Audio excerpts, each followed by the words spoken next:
with globalization, with I don't know what the future will bring. Maybe new races in new countries. Yes, no. There is a lot of races, and if it's right or wrong to say that we have too much, could be. Someone says no, but I think 30 athletes, that program, that intensity.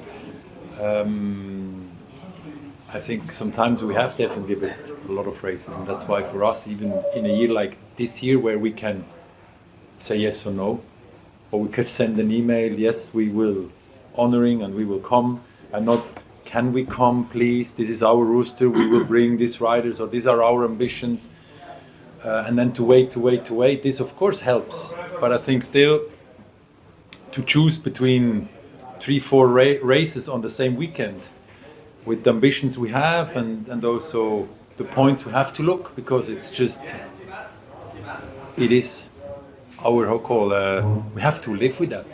But it doesn't mean we just can't go behind the points, because I think I think it's a good example, and I don't point nothing against them, but Astana was just scoring points at the first part of the season, like wow, but then fatigue maybe joined to the end a bit what is the paying out, and I think this is something that is always to consider and to see, and then on the end like we said, we are kind of new. Somehow people say no, they are not new, because the way they race, the structure, how it is, I think still, again, we race the way we raced since day one. We want to be in the race, to do the race, and to go for the wins. If it's possible or not, it's not in our hands, but at least we set up this, and then let's see. I mean, if UAE again wins all those races, then the points are gone anyway. So but it sounds that today does less races, some different races, so that's mean the points will be anyway changed. So even we have also our people looking at points, where we scored. Points a little bit. Or you think you need somehow. Yeah. But for us, it's most important we have a guaranteed calendar. So that's why we have a little bit of space in the next 3 years. But still, you might literally definitely score 10,000 points. But next year maybe you need 12,000, maybe 9,000. Depends a bit how the dynamic is with the teams and the riders they're winning. If always the same rider wins, the same team wins, you have again, I don't know, 30,000 points, and then the rest is just divided by all the rest. And but again, we continue what we're building, or what we have created, and now having also Stefan, that also helps. But again, if you stand still, then the points are just flying over. You said about World Tour in 2029, yeah. The next 3. Yeah. But if a place in the World Tour became available next year, if the team stopped or was sold, would you think about it? Think about, talk about, but if then on the end it comes, if at the end it comes or not, because on the end the World Tour also costs more, you have to pay more, but it doesn't mean that this should be a problem. It's just a matter. Place, Yeah, but still, I mean, if we have what we have and the way we race and what we have achieved, especially last season, I think it must be this must that because of just be there, then when the situation comes, you take it, or you can potentially get in. I think it's to discuss when the situation comes, because at the moment there's nothing free, there will nothing change, but like we see in cycling, sometimes it can go fast. That then on the end sponsorships or missing this, missing that on the end there's something free, but if then on the end also they decide to let someone in, that's another thing. It's the same situation with the 3 wildcards. If this is a continuation for the next race, we don't know as well. So it's a lot of regulation that it's not in our hands. Fabian, it's more and more difficult for some World Tour team on the financial aspect. What's the key to build a budget like your team, to convince some sponsor to come in cycling? Is it just a question of a project, or? I think the project is one thing. Mm-hmm. Then of course if you're just full on sale and you go and look which brand and what can be possible, I mean, is there a strategy from a brand to come in? Do they really looking into cycling as that tool to get something? Or is it a business relation? Or you're just a fan because you have a lot of money on the bank to invest, and then so there's many different ways. There's no way of saying this is right or wrong. We can be happy and lucky or whatever that we have Tudor as a strong partner, but it doesn't mean that just with them we're just gonna fly. I mean, we need also support. I mean, this is not a secret, but it's not that Tudor is a billionaire individual, it's a company. It's not an individual person like when we see at the past with Andy Ries with BMC. BMC stands alone. It's not Andy Ries that did it at the past. When we see a bit our network around, and then if you just find that the current status of economy situation, just the brand that pops in as well, let's do it. I mean, it's also difficult, but I think we believe in that a good project, good solid project, and with also the investment we do with our new headquarter, I think this opens up a bit, in my opinion, a larger view than just we are a cycling team, we have a headquarters somewhere, and that's it. So we really embrace also that with the gravel team we have, I mean, the small gravel team, we have our Chasing Cancellara events on the side, we have Devo project, I mean the Devo team, we have the pro team, so we have quite a nice pyramid of things we can present to someone, not just a bike team. Because of course we sell publicity, we sell what we sell, but still we have things around that I think in 2026 it's important to have this. Because you see also currently riders stepping into gravel, they say gravel is the new thing. I mean, mountain bike business is a bit going down, but still cross country still is nice.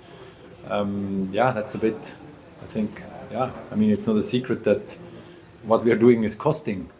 And it's a matter of if one day if it comes a budget cap, salary cap, that's all discussion that I think are somewhere in the air, but how deep, I also don't know. We have to look first, also establish an organization, and I think this is what we build. I mean, it's not that we need 10 mechanics more. It's what our situation is. It's just the rider salary that will explode, or it might explode. But if you see, I mean, we have the status of the staff we have. Some people that joined or has been joined us, they said you have more people than some of the World Tour teams. But what we don't have is we don't have on the end the salaries that maybe other teams have to pay like the riders. That's, I think, is the big difference. But I mean, we also live in a reality. What we have, we try to not spend 100% because you never know what comes. But I think a cycling team is just, I don't say just cost money, but money you have, and we are not a product that, or not yet there where we can say we have a product that also gives money. It seems that we are in an important curve for cycling in terms of management of the teams. There is no more Patrick Lefebvre, Marc Madiot, some people like that, and more captain industry at the head of some teams. What's your analysis about it? Is it necessary for the team and for the future of cycling, or do you see that? I see. I think it's a nice trend. It's just at the moment the status of some changes we have seen in France, also some changes in management in certain teams, and I think Patrick is out now, and then you saw Lidl taking over. You've seen Spain, Movistar taking over, and I mean it's also from our side. It's not a secret that with Rafael also be with me on board, and also Tudor having on, but still there will be still more needed in cycling. There was discussion or talks or just in media a bit. Should cycling have entrance fee? Yes or no? What about TV? There was this one cycling, yes, no. What's happened with UCI, ASO, Giro d'Italia, big discussion about the topic, what also we saw, I mean, RGS, the teams getting the right amount for the start in Bulgaria, is this right or wrong? I mean, so that's quite dynamic at the moment. I'm not the president. I'm not leading any of this organization. I'm leading Tudor Pro Cycling team. This is what at the moment I can do, and try also to show to another world, to show to other people on this planet that comes maybe on the watch world, another lifestyle world, that how nice our world can be and what we can show, and then bring in new people in, and to judge then if it's right or wrong to pay 10 euro for a bike race. I think still cycling is free. Cyclocross is not for free, I heard. Some criteriums after the Tour de France in Belgium or Holland is also not for free. Why not maybe 1K before the finish line? It's a close place that you play. The rest is for free. I don't know, I don't have the solution, but I think we need to think forward the next 5-6 years, and that's why. Is the World Tour really the future? Is this point system really the future? Having already like with Thor, with Uno X, young, fresh people might also gonna help. I think this is something was also nice. If then other, or even now with Alexander Christoph is joining another team there with this Co-Prepsol or what it is, another team, I think also he's there. So you see, it's some movement. Team with Unibet, yeah, it's Unibet Rockets, yeah, or what the name on the end has. But is this marketing or is it sports driven? Is it giving pizza by end of the Tour de France stage in Paris? Is this marketing or you see, it's going to be interesting which team goes to the Tour de France. It's also going to be interesting. Is it the team or is it the marketing organization? So that's why I think it's an interesting angle at the moment, and I'm in favor for the future. I'm in favor, think out of the box, but still remain with cycling legacy that, like monuments. Is Strade Bianche should be a monument. Should we add a sixth one? Yes or no? Are we ready for these changes? Me, I can't do it. It's Egel and the organizers and everyone in one direction. And if we never will, if we can't achieve this, that we go all together. And this is my only wish I have for this sport, all together. Because if we all go together, it's like with you guys. We go all together, everyone will win. If we go against each other, everyone will lose. I think this is my biggest message to give out there, because if I go against this or that, then I'm pointed on the side and then it's already, and I don't want this because I don't need it. It's like when people ask me why you do this. Yeah, I could also stay home and have a nice life and have a chilled life. I stay not 100 days away and ride my bike and go a bit around the world, my family. No, but I think I have another motivation, and if I can bring my motivation to bring everyone more together for one direction, then maybe the future of the next generation has, and staff members and people that are long in this sport, they have maybe better life and more sustainable life in everything we do, because it's a lot of things that goes around here. Fabian, I'm from Holland, so I have a question about the Dutch guys in the team. Last couple of years you had a sprint training with Arvid de Klein. Last year he was partly injured, so Michael Zuidat did some sprints. Are you going into the season this year with 2 Dutch sprinters?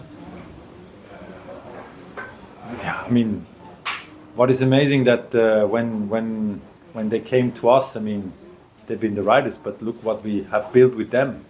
So I think it's quite interesting also now with having Michael in Australia, with the prologue and also what he did at the Giro and also some other races, and even people has forget a bit him that he might can do it this before when he came to us. A lot of people has forget him, and this is what I think is so nice, and he's diverse, so he's multiple use.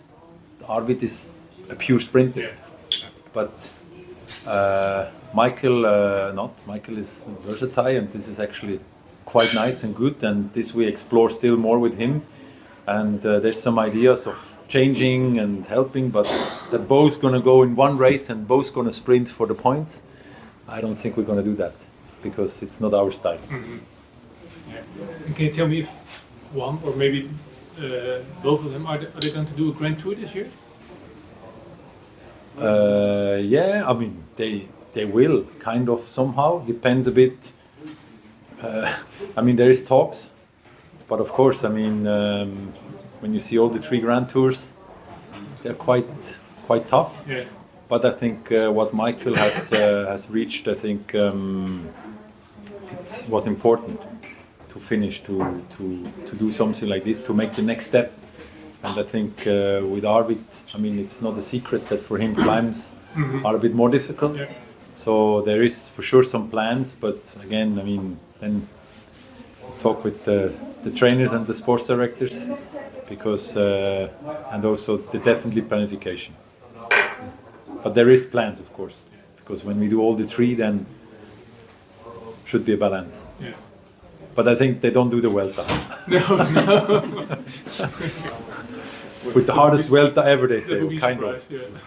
Fabian, do you, as a team owner, do you have simple objectives for the team? You know, do you want, I think before you talked about the Grand Tour stage victory, I don't know, is there any simple objectives that you create as an objective? Yeah, I mean, of course we are ambitions from day one. It starts at the prologue in Adelaide and it ends with Japan Cup, with Italian races and Chrono Serbia. I mean, this is a bit the plan. And of course, I mean, we go to the classics. I mean, this morning we had a meeting and then we had a few things about the rosters, about some riders. Then we go with a really strong group, strong riders, good experienced riders to the classics, and of course we are ambitious, and of course we try and do the maximum we can to get ready for those races, and I think of course a Grand Tour victory, a victory on a Grand Tour with having 3 Grand Tour races, something is possible. I mean, we have been close. That's why it should be also an aim from us as a team. But say we want to win 20 races, we want this, we want that. I mean, I can tell you, when we see last year, multiple riders have won, not just one rider. Different ways of races we have won, and of course we lost a lot of races, and we will always lose more races than we're gonna win, because there's too many races. So we get more smashed than putting the hands up. But if on the end people are better, stronger, I mean, yeah, this is also to accept, and this we will do, but we will not give up, and also the way we raced, we will not change. I think Julien expressed it, and I think he's a super role model also when it comes to this, that we don't hide. And of course sometimes the others maybe it looks that they are smarter, but at least we try to build this culture, to really build something, because focus only on saying, we want to have a Grand Tour rider for a stage race. I mean, if you look at the moment, it's to win, it's quite difficult, because you have those 2-3 riders that are just gonna win it, and that's it. But still, we believe that there is options, and there still are chances, because we believe that something could be, because we don't go to the start line and just say, because Tadej is here. No, there is a chance still, because you never know what happened in those 200 kilometers, 150, whatever, how much kilometers, and